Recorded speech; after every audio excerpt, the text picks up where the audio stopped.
김정숙 뇌물 남편에게 물어봐. 문재인이 밀었다. 이 내용을 말씀을 드리겠습니다.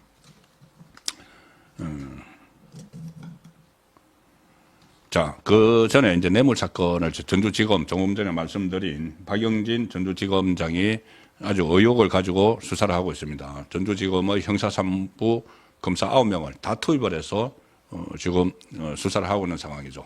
그래서 그동안 청와대 참모들 한 20명 이상을 다 소환을 했고, 그 다음에 이 조국 민정수석 그리고 임종석 비서실장까지 다 소환 조사를 했는데 다 무피권을 행사했습니다. 그래서 그 다음에 문다혜 씨를 불렀는데 문다혜 씨가 세 차례나 안 갔죠. 안 가고 나중에는 뭐 전화 조사를 하자고 해도 응하지 않았습니다. 그리고 이 검찰이 그렇게 되니까 포기를 했습니다.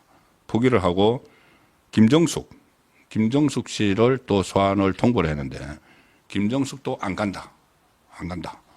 자, 전직 대통령의 딸은 그렇다 치고 전직 대통령의 배우자는 공인이죠. 그렇게 이 5년 동안 뭐 영부인 호칭을 받으면서 이렇게 활동을 했던 사람이 대한민국 사법체계에서 참고인으로 잠깐 조사를 하겠다는데 완전히 그걸 묵살을 해버리고 외면을 해버리는 자 그런 상황에 갔습니다. 그러니까 전주지검이 오늘 입장을 발표를 했습니다. 형사소송법상 참고인이니까 조사를 강제할 방법은 없다. 당사자가 변호인을 통해 명시적으로 조사에 응하지 않겠다고 밝혔으므로 검찰 단계에서 또 조사를 진행할 수 없다. 그렇게 하고 그렇다고 서면 조사는 고려하지 않고 있다. 그래서 조사를 안 하겠다는 이야기죠. 그러니까 문다혜도 불응, 김정숙도 불응 이렇게 됐습니다. 그런데 검찰은 이렇게 이야기합니다. 김정숙에 대한 참고인 조사를 왜 요청을 했느냐, 무슨 필요에 의해서 했느냐 하니까 검찰은 타이스타젯에 취업을 한 서모 씨, 서창호 씨죠. 서창호 씨의 장모 아니냐, 김정숙이 장모 아니냐, 그리고 문다혜 씨의 모친 아니냐. 그러면 경제적인 의존 관계를 판단할 필요성이 있다고 봤다. 그런데 김정숙은 한 차례, 문다혜는 세 차례 검찰의 대면 조사 요청을 다 거부를 했습니다. 여러 가지 뭐 다른 방식을 시도를 했어도 이 문다혜는 다 거절했죠. 유일하게 문다혜가 응하겠다고 한 것이 이메일을 통해서 내 입장을 보내겠다 이겁니다. 자, 그래서 그것은 검찰이 받아들이지 않았고 이제 어떤 절차를 밟느냐. 문재인이죠. 문재인. 이 김정숙이나 문다혜는 참고인이니까 소환에 응하지 않아도 처벌을 안 받습니다. 근데 지금 문재인은 피의자입니다. 피의자. 문재인은 만약에 응하지 않으면은 강제 수사가 가능하다. 그래서 일단 문다혜, 김정숙은 패싱을 하고 문재인을 불러서 이 조사를 하는 방안을 적극적으로 검토를 하고 있고 검찰 관계자는 현재까지 조사 여부, 일정, 방식 어떠한 것도 정해진 것이 없다고 했지만 들리는 말에 의하면은 지금 조율에 들어갔다는 그 이야기도 있습니다. 그러니까 직접 조사를 하겠다는 건데 직접 조사를 하되 이 전주지검으로 좀 문재인을 평산마을에 있는 문재인을 전주지검으로 부르기는 좀 뭐 하다면은 다른 쪽에서 그 양산 근처에 있는 뭐 검찰청으로 부르든지 아니면은 서울중앙지검으로 부르든지 자 그래서 그 방법까지도 조율을 하고 있는데 문재인이 과연 이것을 응할까?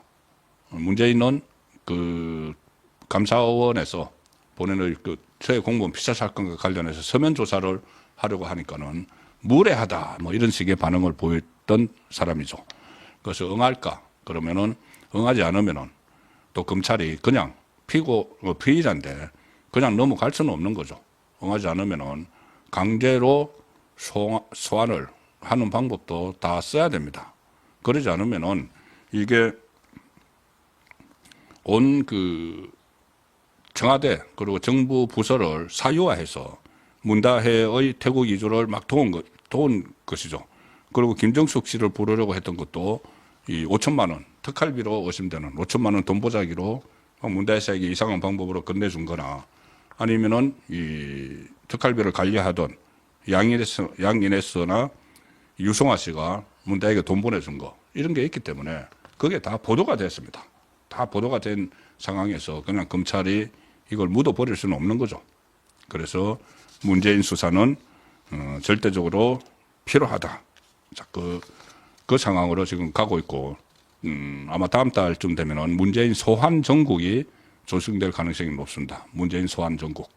자, 이재명은 잠깐 좀 숨을 돌리겠고 문재인 소환 정국 12월은 문재인 소환 정국과 또 조국의 구속이 예정이 되어 있는 자, 그런 일정들이 있습니다. 간단하게 단신 두 가지를 전해드리고 마무리하겠습니다. 이것도 제가 계속 말씀드렸던 거기 때문에 이화영의 2심 선고 이것도 원래 29일 예정이 되어 있었는데 이번 금요일 예정이 되어 있었는데 12월 19일로 연기가 됐습니다. 아마 연말에 그러니까 연초에 재판 추정기가 있으니까 연말에 많이 몰려서 그렇게 했고 다른 이유는 없는 것 같은데 이것이 이하영이 2심에서도 신진우 부장판사가 선고했던 9년 6개월을 그대로 받으면은 대북 송금 관련해서 이재명의 재판이 굉장히 빨라진다. 이것은 말씀을 드렸죠. 그리고 마지막으로 소개해드릴 그 단신은 이재명의 대선 비용 그 434억 환수를 위해서 국민의힘이 오늘 법안을 하나 발의를 했습니다. 강제 집행 면탈 방지법 주진우 국민의힘 의원이 발의를 했습니다. 그러니까 돈을 434억 원을 안 내려고 정당의 재산을 빼돌리거나 아니면은 무슨 분당하거나 합당하거나 이렇게 위장 해산을 하거나 이런 것을 방지하기 위한 법안을 발의를 한 것이죠. 이런 식으로 하는 것이 여당의 역할입니다. 정당이 해야 되는 집권 여당이 해야 되는 역할이죠. 어떤 꼼수를 쓰지 못하도록 이런 데 주력을 해야 되는데 말씀드린 것처럼 아주 이전투나 벌이고 있는 자 그런 국민의힘 모습을 오늘 설명을 드렸습니다. 그래서 제가 차라리 해체하라 이런 말까지 썼는데 현실적으로 해체하기는 어렵겠죠. 그러면 풀어야 되는데 일단 저는 한동훈 대표가 당 대표니까 한동훈이 나서서 풀어야 된다. 그 말씀을 다시 한번 드리겠습니다.